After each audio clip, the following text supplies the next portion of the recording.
Alright guys, welcome back to the video. This is Unpopular Fridays episode, I don't know if I want to continue on giving it a number, keep going from last year, or if I just gonna kind of like start a new season. So like this is like, you know, I guess season 2, which is 2025, and going through unpopular opinions. I don't know yet. So it's like episode 2 of season 2, or it's like episode 30, it's like episode 38 if I continue from last year. But I don't know, figure it out. This is where I go over every unpopular opinion every week, every Friday. So yeah, let's get right into it. Some of them are like alright this week, they're not too crazy, so we'll see how it goes. Don't go to bed angry is bad advice. I, 32 female, will die on this hill. I think the old adage of how when a relationship partners should never go to bed angry that so many of us have heard as a sound piece of advice is garbage. In my experience in long-term relationships, the best thing you can do in situations where things get heated / tense is step back and get some space, even if it's right before bedtime.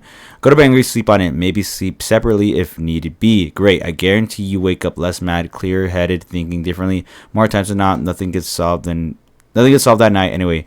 You can only make things worse. Step back, breathe, get some perspective, get a good night rest. And don't give anyone this dumb, potentially detrimental piece of advice.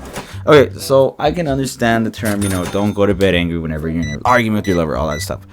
I don't think it's like, I don't think this piece of advice is detrimental, all that shit.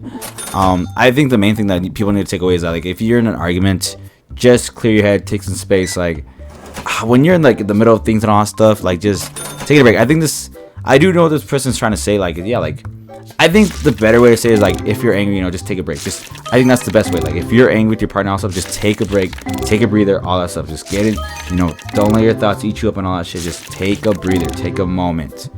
And I guess their term is like saying the same thing too. Is like, don't go to bed angry. I think it's just like, it's whatever. Like, I think what this person's really trying to say is just take a breather, take a moment, because there's like this really nice quote that I like where it goes, I can't remember exactly how the quote goes, but it goes like, in the heat of one moment, 10 years of love is gone, or some shit. Like, I can't remember exactly how it goes. It was like 10 years of love is wasted away in 1 minute of anger. It's something like that. You guys get what I'm saying? Like, when you're angry, you tend to throw everything out the window. You can forget everything that you like love about all that shit just because you're so angry. But like, just take a moment, take a breather, and things will turn out fine. I think that's the best way to put it. So, I don't think it's like detrimental. I don't know, this person's acting like don't go to bed angry is like the worst shit ever. I think in reality, this person's just saying, you know, just take a breather. You know, don't get into things when you're angry. Just take a break. And I think that's what this person's trying to say. But I feel like they're using don't go to bed angry as an excuse to get on that thing. So, the next one is young adult discounts would be more beneficial than senior discounts. Seniors have had their whole lives to save money and figure out finances. Young adults are in the most expensive part of their lives: college costs, saving for a home, mortgage payments, childcare costs, etc.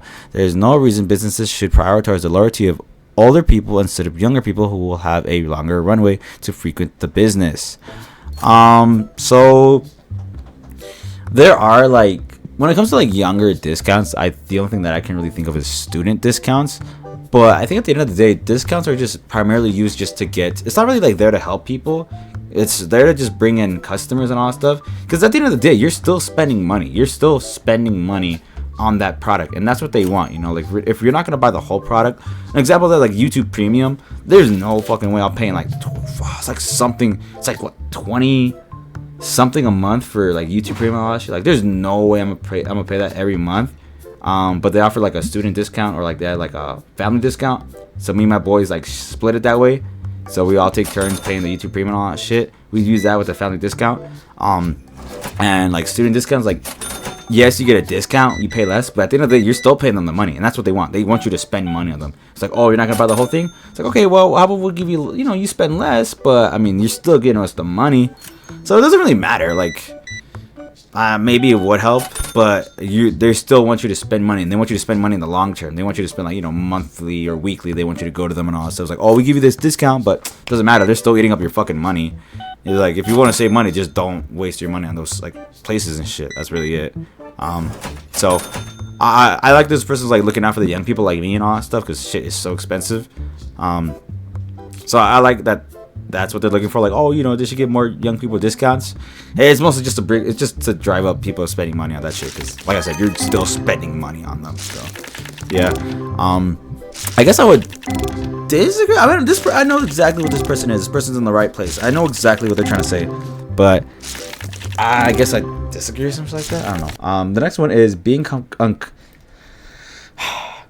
being uncomfortably cold is not worse than being uncomfortably hot, especially when it comes to making decisions about windows, thermostats, etc. As it is currently, the people who are too cold always have the moral high ground when it comes to these issues, despite being the ones who have the option to wear more layers, blankets, and whatnot. Bonus, I feel the same about light versus no light environments. I hate fluorescent lighting, but I am always overpowered when I say that the natural light is enough, and I propose turning down office lights. I don't even know why this person put this. I think it's pretty obvious that being cold, all you gotta do is just put more shit and eventually you will be warm. When you're hot, you're naked and that's it. Like your balls are sucked into your anus. You are absolutely sweating all over. You smell like grease. You smell like baby oil. You smell like you just got back from a Diddy party, all that shit. Like being hot, once you're naked, that's it. It's lights out, son. You're gone. When you're cold, just keep putting more shit. Like, oh, you're cold, just put on more blanket. Oh, you're still cold, just put some more stuff on. Oh, you're still cold, just keep stacking that bitch, dude. Eventually you will get warm. But like when you're hot, you're naked, that's it. It's game over, son. It's game over. And then the next one is saying that a man, especially to his face, has a golden retriever personality is both dehumanizing and emasculating. As the title goes, saying that a man has a golden retriever personality is both humanizing and emasculating because not only does it compare someone to a dog, which is a severe insult to most cultures, but it is also similar to calling someone civil-minded or having a one-track mind. It's thrown around very often, but it's actually incredibly rude, even if it's not intended that way. Okay, so I feel like this person, I don't want to be a dick or anything like that, but like if you get offended to someone calling you a golden retriever, that's cool, man. But like, are you really like? There's worse shit. That's the worst shit ever. Like I feel like people use that as a joke, or people just use that as a way to describe something like that. Like someone just, I feel like a lot of people describe me as a golden retriever personality, and I was like, I wouldn't care. Like even if I take it, like even if someone tried to say it to me as an insult, like oh you have a you got a brain of a golden retriever, like odd, I guess. I don't know. Like are you really taking it that serious? Like someone just saying, oh, he has a golden retriever type. It's dehumanizing and emasculating. What the fuck? I don't know, man. Like it's whatever. You're getting called a golden retriever. Like I don't know, man. Like dude, this is just worse shit. This is just worse shit that you could give that someone could say to you. But like a golden retriever, nah, come on, get out of here. That's some weak shit.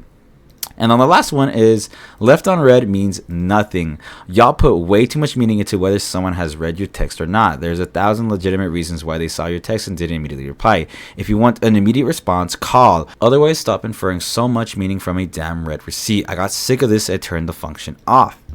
Okay, so damn, how do I say this? I can understand why someone would be mad they got left on read. I think it all just comes down to the person or what it is or what they were trying to say. If you get left on read, I mean, you can get sad because if it's someone you like or it's something that you wanted them to respond to, all that shit, I can understand you getting mad. At the end of the day, though, you do have to realize that, like you're not gifted a response. Like they don't have to respond to you. You are not like supposed to receive anything. Like it's not like you have to receive something. I get it. Like they can choose not to.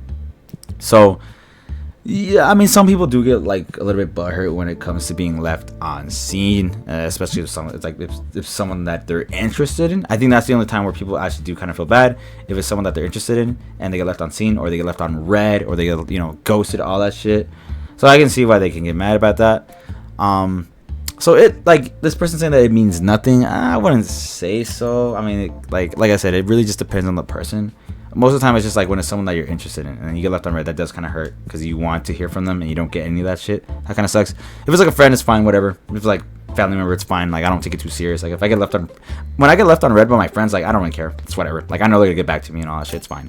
But if it's like someone that I'm talking to and all that shit, and I get left on read, then that kind of bothers me. But at the end of the day, like. Yeah, it happens. Shit happens. You're gonna get left on read. You're not owed a response. You're not owed anything. So maybe like that. So I mean, like it meaning nothing. I would disagree on. But I mean, he's kind of right. Like if you're left on read, like whatever. Like it's gonna happen.